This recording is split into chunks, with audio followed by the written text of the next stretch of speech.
My husband asked me for a divorce because he didn't want a wife who didn't work, while I was secretly making $500,000.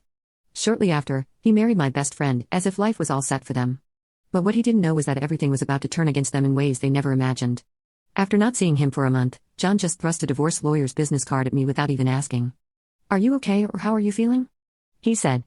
"Divorcing a wife who doesn't work? Pay me $1,000 a month as alimony. Sounds good. Take care." John chuckled as he said this, and standing beside him, Emily was wrapping her arm around his, wearing a similar smug expression. "Fine, let's divorce then." I said it so casually that John seemed a bit surprised, but he quickly shared his smile with Emily. Good thing John isn't much of a thinker. It makes my plan easier to execute. After the divorce papers were approved, I decided to start my revenge plan on both of them. I would make them cry as a celebration of my recovery. My name is Sarah Wolf. I'm a 47-year-old illustrator and I also work as a children's book author. I just love drawing. I have 2 childhood friends, John and Emily. They are important friends to me, and John was also my husband. It all started when John asked me out as I was heading to a different college after high school. I was surprised. I thought he was into Emily, but I couldn't say no to a confession from John, whom I had secretly liked. After some thought and consultation with Emily, I accepted John's proposal.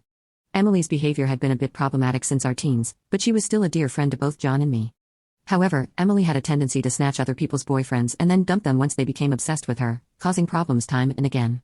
Her parents were concerned, so John and I often spent time with her to watch over her. John and I got married when we were 25. 4 years later, Emily brought her fiancé into our lives. His name was George, a professional working for a top-tier company.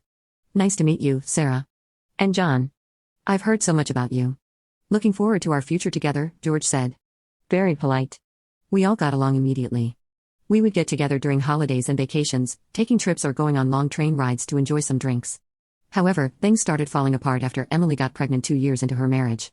John and I originally had many siblings, so there was no worry about heirs, and we decided we didn't need children. Both of us loved kids, but we weren't keen on actively caring for them.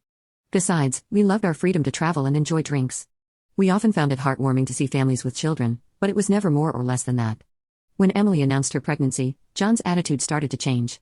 He quit smoking because Emily said she couldn't stand the smell, and even offered to drive her to doctor's appointments using his vacation days. I warned him, "George might get upset if you're always with Emily." But John argued back, "You have work, don't you? She's our childhood friend, and she's reaching out for help." "You're heartless," I said. "I've been buying things and helping where I can, but going with her to the obstetrician is crossing the line." When I said that, John frowned and glared at me. "Why?" "Because Ellie wants it, right? She says she's anxious about the checkup." "I can't just let her go alone," John said. "If she's anxious, all the more reason for George to go with her." "Right. If you go with her every time, it's almost like you're the father of the baby in her belly." I snapped.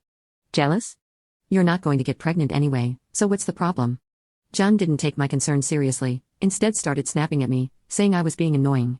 We have hardly ever had a fight during our marriage, but things changed when Emily got pregnant. Our arguments increased, and that didn't change even after Emily gave birth.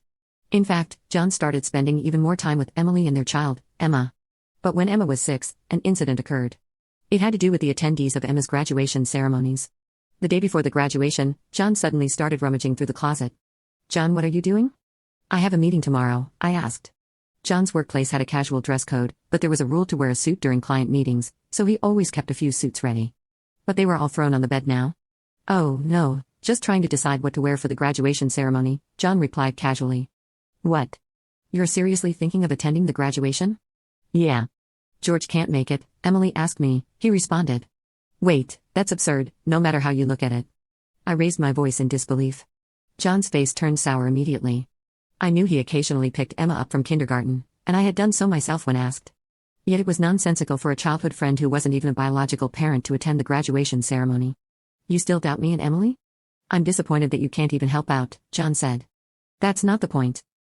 Anyway, I'm attending the graduation tomorrow, so iron a shirt properly," John said, ending the conversation abruptly and heading to the bedroom.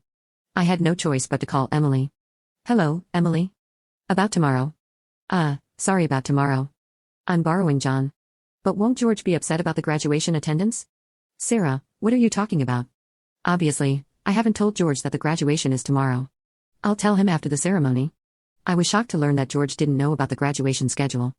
Upon further questioning, it seemed that Emily hadn't informed George about any of the kindergarten events so far. And John had been acting as the father at the kindergarten.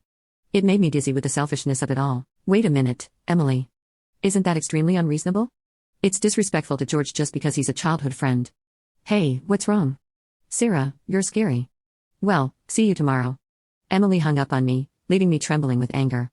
Still, in the end, I ironed John's shirt, prepared his tie, and the next morning I saw him off to Emma's graduation ceremony. Since then, Emily and John started going out more frequently. From once a month, to once a week, to 3 times a week. Eventually, even George seemed to have some suspicions. One day, while John and Emily were out, George visited our house alone. I'm sorry for visiting you late at night.